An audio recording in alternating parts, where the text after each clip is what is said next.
Welcome back to another Askari Cast. My name is Rod Van Blake, author of the Ancient Illumination series as well as the Ambani Chronicles. I am joined once again by Jordan Purnell Jackson.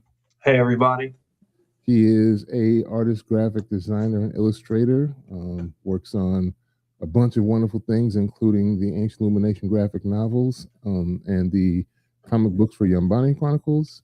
And he also has his own stuff that he has.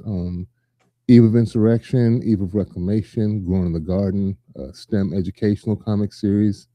Does lots of wonderful work. There will be links to both of our websites as soon as we upload this to Spotify. So be on the lookout for that if you're interested in any of our creative endeavors. Today, we are here to talk episodes 5 and 6 of Spider Noir. So if you have not watched that far, please check us out on Spotify. Do not listen or watch to this podcast currently right now, and go watch that, catch up, and then jump back in the game with us when you're ready. And we've only got like 2 more episodes after this, right? Yeah, I don't know. I thought this was going to be 10 episodes. I'm like, okay, it's 8. That's fine. Yeah. I haven't. Have you watched ahead? Nope. I Yeah. stuck to my guns. I don't know what happens next. Usually, you jump Surprise. out. Yeah, I know. I was like, let me just stick by the schedule. Let me stay on task. Let me wait. Yeah, I haven't watched, and it was hard for me this time actually not to, because I was pissed. Spoilers, everybody. We already gave you the warning, but spoilers. I was pissed when Cat ratted your boy out. Oh yeah, that was. I'm like, did I miss something? What was her motivation? I'm trying to figure out like what was her motivation for doing because that. She thinks it's gonna help old boy. She thinks it's gonna help Sandman. Her original man before I knew she that was started. her, yeah, that's the only logic that I would give her. Be like, that's the only reason why I could see her doing that. All right, that's what I needed clarity on. I was like, why did she snitch? Okay. Yeah, because she's gonna get hugged up. Before she got hugged up with the Spider Noir, she was hugged up with the Sandman, and he's gone almost full on villain. Like he's like accepted it. Like I'm gonna roll with the mobster. Me and Silverman gonna be down for the cause. Yeah. And he feels like he's the only one that has my back. Him and old boy kind of get into it. When he tries to recruit the brother.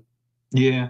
And he's like, he's like, let's live it up a while we can. Like if we're gonna die, let's go out with a bang and at least be able to do something while we're still alive. But I thought that was an interesting conversation. Yeah, because he's like, yeah, you just working for another white dude. Like, right. Trying to tell him too, like he was like, man, that foot's been on your neck all your life. I'm like, yeah, he's not wrong. He's black. I like that. I like the kind of the team up of the black. I assume that it's an actor, Latino. I think he is. I'm not sure. So I like the kind of black and Latino, black and brown coalition here. Yeah. Of them fighting, of them being like, hey, let's go out on our own terms. I can respect that. I mean, I should have known because the episode's titled Betrayal of that episode. So yeah, Ben is going through it.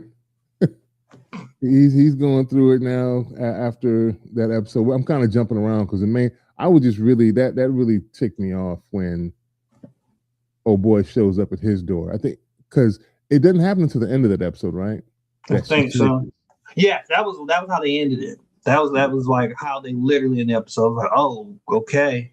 She's like, are you sure you're not, you think that basically if you can find who the spider is, do you really think it could help the others, is what she says. And then she's like, you know who he is. And she just, she name drops Ben Riley. And then the beginning of the next episode, old boy just shows up at his doorstep. That was kind of crazy. Yeah. But let's get into the meat and potatoes. Let's get into chronologically the meat and potatoes of episode 5. Okay.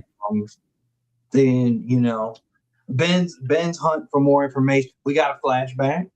Yeah, we get a flashback. I had a feeling that Ben was actually sent to liberate the Eastern European town, and in the process, he comes across the POWs. And this is where we first kind of get a hint that, because I didn't know old boy that was with the doctor.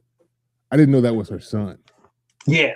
But yeah, the Germans are experimenting on the POWs using these animals and genetic mutations. Thought that was cool. Yeah, and then one of the patients. This was interesting to me mainly because it wasn't the same rehashed radioactive spider bite. We getting repeatedly with Spider-Man. Mm-hmm. So one of the patients turned into like a part human, part spider, mutant. He's looking half crazy with the spider at half his face and normal human like for a little part of his head, and he bites the crap out of it. My boy takes a bite at a time. He beats him off of him and then kind of stumbles away. And then flashback also shows Addison and the others taking the photograph as Ben it's because he's not in the picture. He stumbles out of the photo because he's reacting to the spider bite. Yeah, he's kind of woozy, stumbling off to the side. And yeah, they take the picture. So you have the reason, like we know he was there, and we know now why he wasn't in the picture that they have. And the present, and Ben has to learn basically how to be human again because that was kind of funny. The flashbacks are showing him kind of struggle with these. I don't know if they were urges. Oh yeah, that was the beginning. I thought that was the beginning of episode 6, where they jump in, where they show more of that. Yeah. They kind of show. That's how they opened up episode 6. Yeah. Yeah. He claims earlier that he was interested in Flint's case because he wanted to know if that gave both of them their powers. Mm-hmm. And I guess we find out that that's the case. And then also he's interested in maybe possibly if they could take it away. And he's talking to Kat at that point, and she kind of asked him like, why would you want that? Why would you want to be a regular dude after this? Like, you're special now.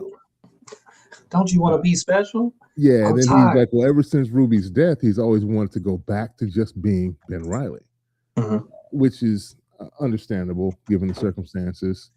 And then we see at the Daily Bugle, Robbie presents this new article to Walters about the spider defeating dude with electricity, and he'll only allow Walters to publish on a couple conditions: that he publish it without changes, and that he publishes an official retraction of the story he did on Lonnie and Flint, which Lonnie and him was pissed off about because he made him look bad in that.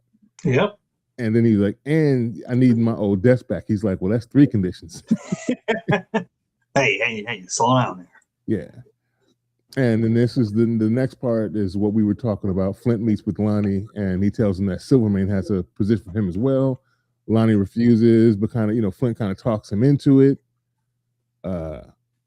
Ben and Robbie and Janet, they have a meeting at the office. Janet and Robbie tell Ben about everyone's superpowers started about after they met this doctor named Faber, and it turns out she knew about the German POW camp and sought everybody that was imprisoned there. So that immediately makes Ben suspicious of her. Kat and Silvermane in the alcove, they're sitting there chatting it up when Flint and Lonnie come back in. Kat is shocked, but she remains, she keeps her cool. And when Flint tells Silvermane he will not let anyone hurt him, like that's his new charge now. Like, I won't let nothing happen to you. And she's like, you used to guard me. You used to guard me. Now you guard him. What about me? Okay. Yeah. All right, Ken. And then Silverman was talking big trash. I'm like, hey, we maybe, look for a new band, maybe a new singer. I'm like, you gonna make me get my own replacement up in this piece? And then Robbie goes to the hospital in Queens to speak to Dr. Faber. He talks all type of cash to her, confronts her alongside Ogden about the 4 men in her care who turned out to have superpowers, but only after her treatment. So he kind of blames her for what's been going on and why these people are dying. She gets pissed with him and tells him that there's a reason for what she does. In the meantime, Ben sneaks into the office and snoops around. He finds all the files on Flint and everybody and sneaks it out of the office. He pretends to be like, I don't know, he's like demented. Like he's like, yeah, he was like, he kept doing odd things, like acting like he was like slick. It was very Nick Cage, where he's just doing odd things. This isn't the second floor. The second floor. He kept repeating himself. Yeah, I'm like, he's in his bag again. And then this is a crazy part too. Flint and that night, Flint and Lonnie, they bust Lightning Man out. They bust out Electro. So that was kind of a cool scene, especially because we see the before where the cop was torturing him. And I know that's like, oh, this ain't gonna end well because dude is torturing him, and it's only be a matter of time before he gets out and the upper hand gets in. And sure enough, it did. Ben and Robbie returned to their former office to discuss how Faber wanted to save the man, and it just ended up triggering latent mutations in them. And Ben asked Robbie to let him tell Kat about Flint before he prints the story, and Robbie's like, "Look, brother, got to eat. I'll give you a day, and then I'm cashing in on the story." It's money. Can't be eating ketchup sandwiches. No more ketchup sandwiches. Oh my god. Oh my god. Continue. And then Ben gets a call from Silvermane. He goes to see him, and then he sees that all three of them are. And this was a funny scene too, with all Silvermane is sitting there with Flint, Lonnie, and Lady Electro, and they're going back and forth. Electro, he's kind of a weird dude, man. Electro is so. It was. I'm trying to sit with this character a little more. I kind of want to put out some theories, but so it was like I remember your commentary about like the banter that is kind of prevalent between characters throughout the series. So you have the banter between. You have the banter between Ben and Kat. Silvermane, he's slick.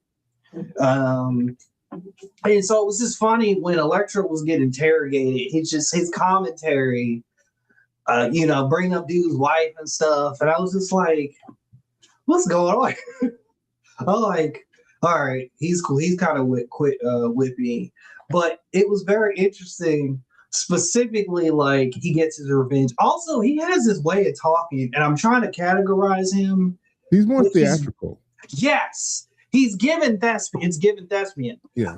He's very theatrical because I was like thinking about his character. I was like, it gave me an idea for like a guy in a random, like in a sci-fi world who like speaks like he's from, like he speaks like William Shakespeare or something. Yeah. Like it was an idea that kind of came from this guy, Electro. But it's very interesting when they get to break out. Lonnie and Flint show up. They're doing their thing, and they break out Homie. And then he sucks the energy out of the light bulb. He grabs the light bulb and then he kisses kisses the guy in the mouth and like sucks his energy out. And then Silvermane was like, that was weird. Yeah. I'm like, Electro. It's almost like he wanted to look at Flint like, "This your boy?" Like, yeah, it's your boy. He's sucking the energy out. He's sucking electricity out of dudes' mouths. I'm like, he is. Oh, I didn't take it as that. I saw it as him ingesting the electricity from the light and then electrocuting him via the mouth. The current.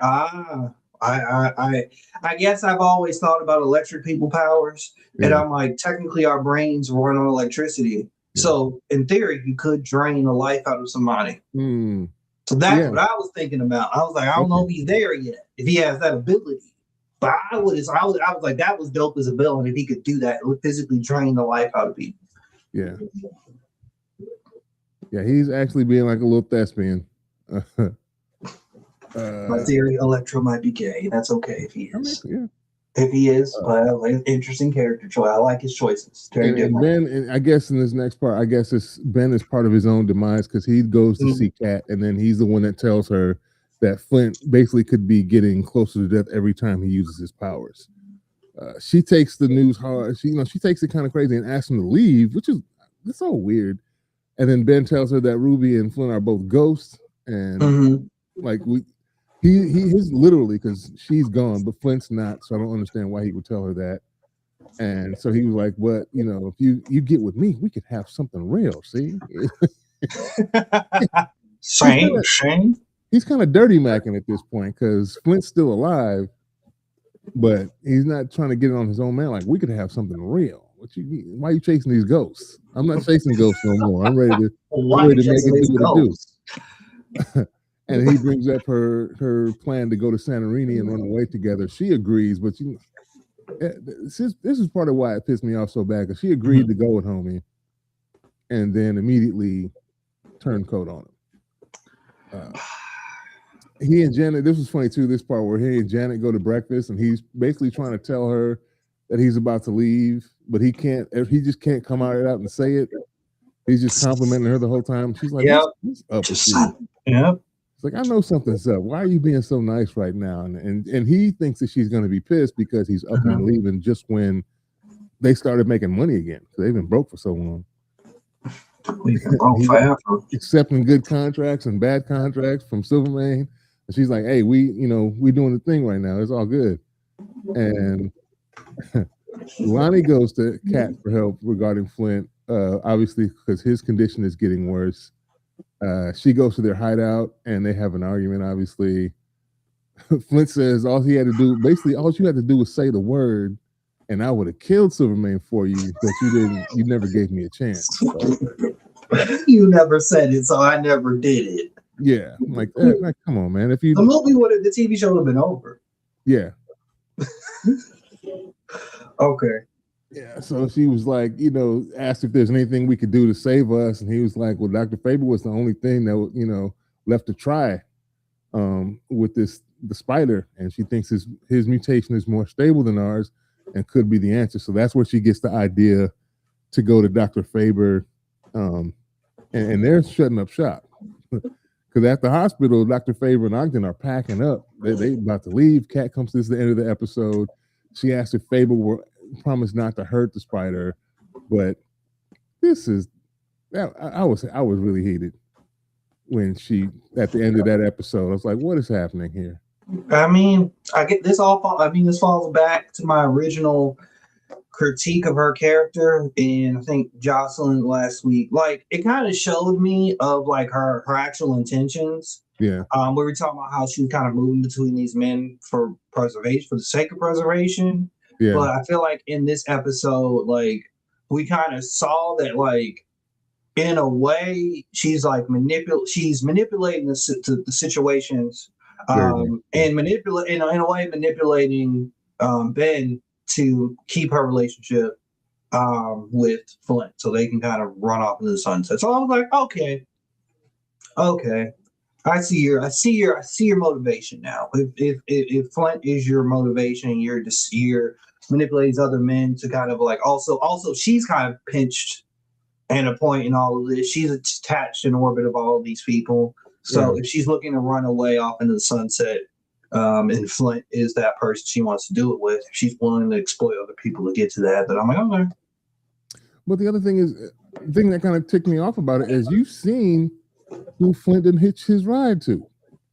That too. That, like, he's locked and loaded. He hooked his train up to he's on Team Silvermane now. He thinks you've kind of betrayed him. He's with Team Silvermane.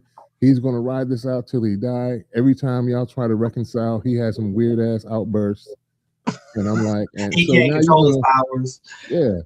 See, and Ben was trying to play hard to get and finally breaks down, like, oh, let's do the thing. We're gonna, run away together and go to Santorini.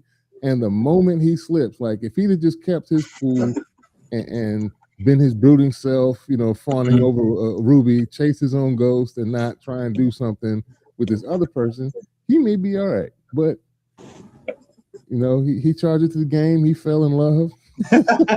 He charged it to the game. He's like, what happens. Then he had to pay the consequences almost immediately, because as soon as she agrees to run away with him, she gets a little bit of conversation with him and basically uses that information to put two and two together and goes and just gives him up to Dr. Faber. I was like, man, ain't this a... And now that was the reason why it was hard for me not to watch ahead, because now I'm going to watch now because we're having this podcast. But yeah, I was like, I want to see what his reaction is now, because he has to know that she was the one that gave him up. No. So I'm like, what's that reaction going to be like now? He's like, I got to see this. I got to see something. Man, I was curious. So yeah, at the end of episode 5, she name drops specifics like, yeah, I know who he is. This is his name, and Ben Riley. Boom. And they cut the credits. And I'm like, man. And so we open up with episode 6 with homie packing up. You know, he did everything but whistle. You know, he like singing a little love song and stuff. He's, Ben's packing up his things, getting ready to leave with Kat, thinking it's about to be sweet. And all of a sudden he gets a knock at the door, and it's Ogden. He shows him the picture, revealing he was one of the young POWs alongside everybody else. And basically his mutation makes his ass old. And that's when I was like, bro, what kind of, this is a messed up ability. Like, you just age faster. You don't even have super strength. You don't have anything, bro. You just old. I was like, yikes. And Ben's even like hospitable. Let's homie in for a drink. And Ogden reveals how he knows Ben is a spider, and he asks him to stop Robbie from publishing an article because he's gonna destroy what they're trying to build. But Ben's like, hey man, I can't do nothing about that. Matter of fact, I'm about to leave, so that's between y'all. And I'm leaving behind the spider for good. And just as he's about to go, old boy injects him with something and he passes out. He wakes up in a secret lab. They got him handcuffed to a bed, and Dr. Faber is just taking stuff from him. We get a little flashback back to the scene in France, and after liberating the soldiers and him getting bitten, he struggles with the symptoms. I think is what you were referring to. Yes, very Nick Cage at it again. Yeah. He keeps doing this weird twitch when it's like. Is he doing? Does it feel like he's becoming a spider? He starts tweaking out. Oh my God. And the army doctor's like, "What's wrong with that boy? We don't know. We're gonna keep testing." That was interesting. I didn't know if they were going to try and unleash him on something, because everybody seems to think that they just use these people as weapons. I mean, the ones that live, and he's the only one that kind of at first looks like he got off unscathed, but obviously not. And then we come back to the future, and Faber's telling him that she's not like those other scientists that want to turn him into a weapon. And then she reveals that Ogden is in fact her son. When Ben kind of peeps it out, he's like, "You lost someone." He's like, "That's why you're doing this." And then he kind of looks over, and she's like, "Yeah." She's like, "Yeah, this is my son, and I will do whatever it takes to save him." Have you ever lost somebody? And of course, when she said that, I laughed. Ruby, and she's like, "Well, would you also do whatever it took if you had a chance to bring them back?" And then she starts drawing so much blood, my boy passes out again. Faber enters later on saying that she's gonna harvest my boy's genetic material. Like, she's just mad science. Everything mad scientist. I was just like, damn it, Kat. Yeah. This is dirty as hell.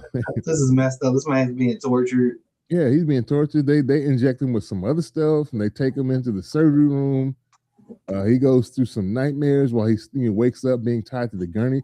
They cutting his torso open. Yeah, stuff out. I don't know. They took something from his liver, a piece of his liver. Yeah, but you got the spiders coming out in real, like in the dream sequence. Yeah, in the nightmare scene, I was like, this is terrifying. Yeah, it was done very well. And then you see some of his original. Because his position in the military, was he like a sergeant or something? He wasn't. He seemed higher ranking than everyone else. Yeah, he was an NCO. I think he was either sergeant or corporal. Yeah.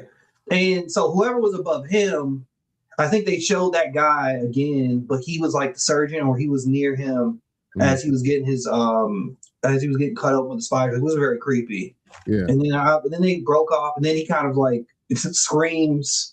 Does he like yell and run off? And then he runs off into another scene with Ruby. Yeah. I was like, it's a strange dream. Yeah. My man. So yeah, she takes this something out of his liver, and she sees some like weird glowing like balls or orbs. And when mixed with the other mutants' blood, I guess it stabilizes the mutation. She's like, "Oh, we found the cure." And then she injects Ogden with it, and he returns to his younger self. Yep. They hug and celebrate. Favorite thinks they should make their escape. Ogden realizes she plans to basically just off Ben. Like, he's like, "No, but you helped save me. We can't do that." She's like, "Look, he's a witness. We done kidnapped this man. We done things to him. He knows our names. He knows our faces. he got to go. And then She Ogden's wasn't like, wrong. She all wasn't right, wrong. well, I'll do it. Let me do. I knew as soon as every time someone does this in a movie or TV show, you know they're not gonna kill the person. I don't understand why they ever write it this way that they let that ride. Like she's like, oh okay. He takes the gun, and Ben was already working on his restraints, and then he uses the web to get the handcuffs, and he's escaping when Ogden catches him. How he puts the gun down, decides to save Ben, and since he saved him during the war, and at the same time, Silverman and everybody they coming in because they think they're gonna find some more super soldiers to give them some powered army. And as they arrive, Ben and Ogden they hide, and Ogden shows Ben the way out and heads back in for his mom. Silverman tells Faber to take him to the other patients with powers. Instead, she leads him to a room filled with dead remains. They were mad. They were Electro and Lonnie and Flynn. They were like my brothers. Oh. And I was like, "Ooh, she's looking like the mad scientist for real." Like she was like, but it's always a tough spot where you're like, "Yeah, you experiment on people." She found a cure though. So yeah, they get pissed off, and then Flint, Lonnie, and Leiden, they're all pissed off, and Leiden attacks Faber, and Ogden jumps on him to stop, but both he and Faber get hit by electrical bolts, and one of the sparks sets fire. Both mother and son burn up as Silvermane and Flint and Lonnie, they leave in the aftermath. And that's pretty much the end of that. What's my Bob escape? That's the end of them. Yeah. They died in a fire. That was ironic. I'm like, you did all that to save your son, and both of y'all died the next. Hey, look at that right there. And then Ben's out here walking around, stumbling like a drunk, I'm starting to figure it out. I kind of like it's something about the way that Nicolas Cage is acting, and it almost like when he's doing those twitches, I feel like he's trying to mimic the poses of the spider, how he's like doing that. So it's funny to like watch him kind of stumble around this facility trying to escape, and he's kind of like moving around trying to get his sense of balance. And then he kind of discovers he gets his suit. Yeah, I think it was a combination of both things. Yeah. Like number one, maybe because he's been like super medicated, he's not able to kind of tamp down on the spider urges as much. So it's creeping out more because he's high on the medication. It's kind of got him zoned out. So he's kind of weirding out a little more, and he's probably not as coordinated, obviously. Because remember, it took a few times to sling the web to get the keys to the handcuffs. Yeah. He was like right there. He was like, oh, kind of looking out weird off to the corner. And then he hits the wall. And I think he grabbed like a bottle or something. It splashed and hit the ground. I'm surprised nobody came right then and there when they heard that. So combination of those things.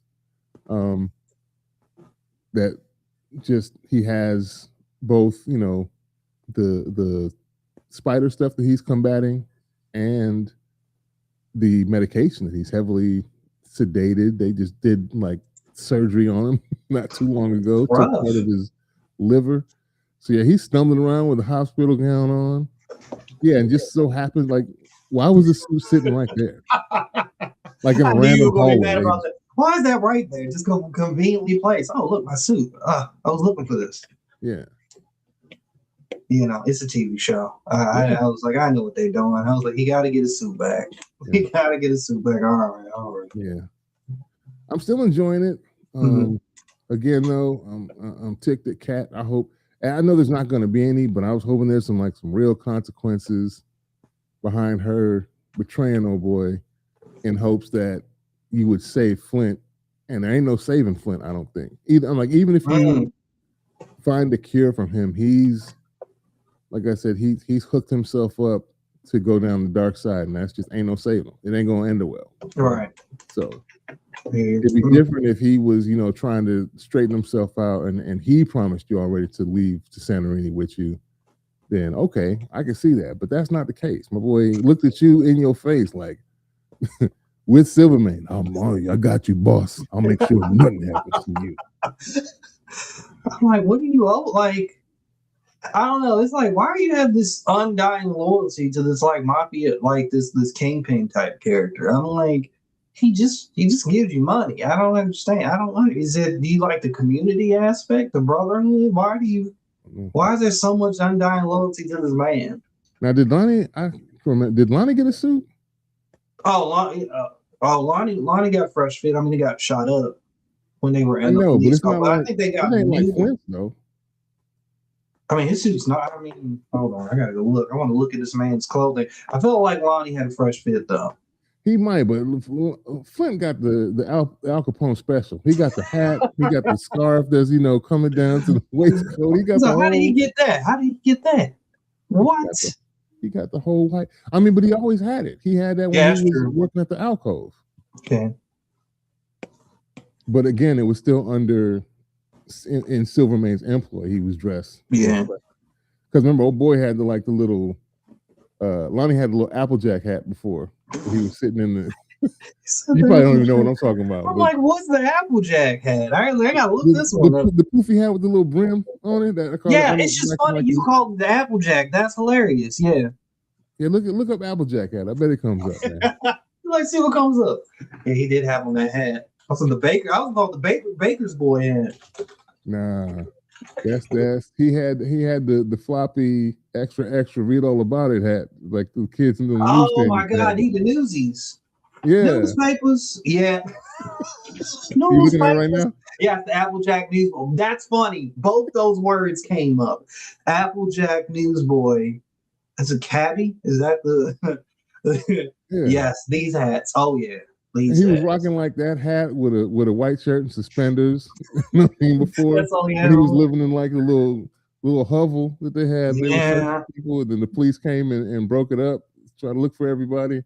Which I still don't understand why police came through all Busta Rhymes style, kicking through the door. I didn't know what that was about. And then Lonnie and Flint, gave him the business while Robbie sat there taking pictures. I swear, that was one of the funniest moments. The black guy just was like, "Ha, I got him." He's like, "Why is he doing action poses while taking photos?" This is like, well, that was funny. 1920s, 1930s World Star. They did everything but scream World Star. Pretty much. But Lonnie got a better fit. He got a better fit as things moved along. In Silvermane's employ, he most definitely got better clothes. But you know how it is. Because Leiden Electro seems to just have what he had on before. He has anger management issues. He don't care. Yeah. That was funny when they told him that in the last part of the episode, where he got to control. Didn't Silvermane comment on him having anger management issues or controlling himself? Yeah, I was like, bro, you got to learn to temper it, boy. We here looking for stuff, and you blowing stuff up because you can't control yourself. You need to get a lock on this. I almost feel like with him, he's like a Bane type character. Interesting. From the Dark Knight, he's like, I'm in charge. Do you feel in charge? That's why I'm waiting on Leiden to be like, do you feel in charge? He's like, talk to me like you're from the shadows. I was born in the shadows. Like, you don't realize I got electricity shooting out my body, homie? He's like, think I care? Control what I want to control. Be lucky I don't zap you while you drinking that Irish whiskey, boy. Be hot up in here. Electro's actually the boss. That'll be a funny plot twist. Electro's actually the boss now. I'm interested to see what happens. So we know Faber and them are out of it. If there's going to be any kind of, and now it kind of took the winds out of the sails of Robbie's article. Mm-hmm. Not only did they die, but it blew up the secret lab. So, right, because he timed it so that when Silvermane and his crew got to the facility of the secret lab, that was already front page news. Yeah. And I'm like, geez. But I'm saying once the article goes out, they go down to investigate and find rubble. Be like, oh, this wasn't real. Or maybe somebody suspects Robbie now because Robbie didn't want to lied. get caught. There wasn't nothing here, so you burned it. And all this, we don't know what this trash is. Like, there's a couple bodies. Actually, going to find a bunch of bodies down there, but I don't know how much of the remains will be because they look like they were in like vats.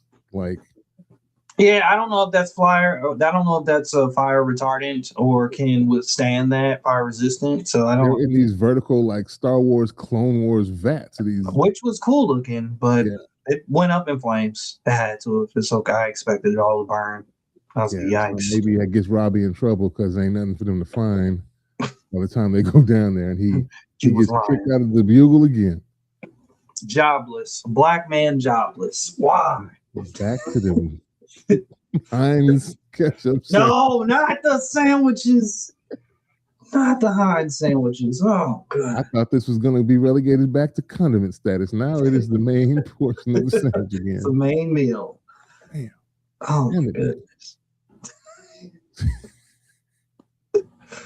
Oh, That's crazy. So yeah, we got 2 episodes to go. We'll talk about next week. Hopefully, Jocelyn will be able to join us again yeah. to wrap this up, and we got to figure out what else we're going to talk about. But yeah, it's been the action was pretty good. I kind of cringe at the torture and him sitting in the just thinking about him chained to the bed there, and then them coming in every once in a while to draw blood and like anybody who's ever spent any time in the hospital, that ain't fun. Like even when you're supposed to be there and like people wake you up in the middle of the night to come draw blood or something or whatever, and he's being experimented on, so it's not anything they're telling it is for and the fact that like we're doing this for the good of others. Like you didn't give me no choice. All like, right. It'd be different if you asked him, "Hey, look, man, we need to take a little bit of that mutant blood from you. Get some of that off you real quick." Yeah, I know. we can see if there's a cure for what we got going on, and then it's a choice. But you're not there of your own will, and you find out who you thought was your boo thing you was going to escape to Santorini with is the one that gave you up. Like, oh, see. Oh, see. You got played. See, they did me dirty. See, yeah, reach for the sky. They did me dirty. See, I'm gonna get them back. Yeah. So yeah. So and we get to see Nicolas Cage out again. We got 2 more episodes of that. Should be enjoyable. Curious to what's next. I don't know what we're gonna talk about next. You got any ideas? I mean, oh man, I was gonna say Dim Thrones, but yeah. we haven't. Oh, sorry, Dim Dragons. House of Dragons just came out. Dim Dragons. Them dragons with them them thrones. Them dragons just came out, but we'll iron it out. There's some stuff, but there's got to be something. There's always something, but maybe I'll put a poll up on Spotify. Let's shoot for that and ask the listeners what they want to talk about next after we're done with Spider Noir. Man, I appreciate you taking the time out of your day to chop it up with me about these things. Everybody that was listening, I appreciate you for taking the time out of your day to listen to us chop it up about these things. Like I said, there will be links in the description of the episode when I put it up on Spotify, and we will chat at y'all next time. Peace. Peace.